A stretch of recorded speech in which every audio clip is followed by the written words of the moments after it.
ইত্যাদি ডেলিভারি বয়ের কাজ করছে। আরেকটু এগিয়ে যান, ইন্ডিয়ান চেন বড় বড় অবস্থা, ফ্ল্যাট ইন্ডিয়া উঠে গেছে, এবিবি বন্ধ, সব গোডাউন হয়েছে। না হলে আমাদের এখানকার কাউন্সিলর বিধায়কদের মদতে বড় বড় অট্টালিকা হয়, বাইরে সব শোরুম হচ্ছে, যার প্রোডাকশন হাউস নয় গুজরাট, নয় বর্তমানে মধ্যপ্রদেশ, না ইউপি, সব বিভিন্ন অন্যান্য রাজ্যে। আর আমাদের এখানকার সবাই পরিযায়ী শ্রমিক হয়ে এখানে চলে যাচ্ছে।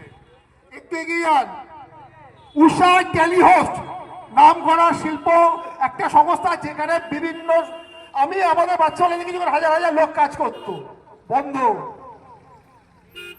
একটু এগিয়ে যান, বাচ্চা ইন্ডিয়া লিমিটেড 11,000 কর্মী ছিল, আজকে 900 কর্মীতে পরিণত হয়েছে। তারপর একটু এগিয়ে যান, গুমরজলার দিকে যান, সারদান গ্যাস বন্ধ হয়ে পড়ে আছে। মহেশতলার একদম শেষ প্রান্তে যান, ওইখানে ছিল গ্যাস ফ্যাক্টরি, যেটা তো ওই নামকে আমি ভুলে যাচ্ছি, সারদান গ্যাস, ওইখানে ওই কোম্পানিও বন্ধ হয়ে গিয়ে এখন এখানে প্রমোটিং হচ্ছে। এরপরে বজবজে যান, জুট মিলে যে সমস্ত ছিল সব বন্ধ। ফলতার দিকে যান, এসইজেড ফলতা যেটা স্পেশাল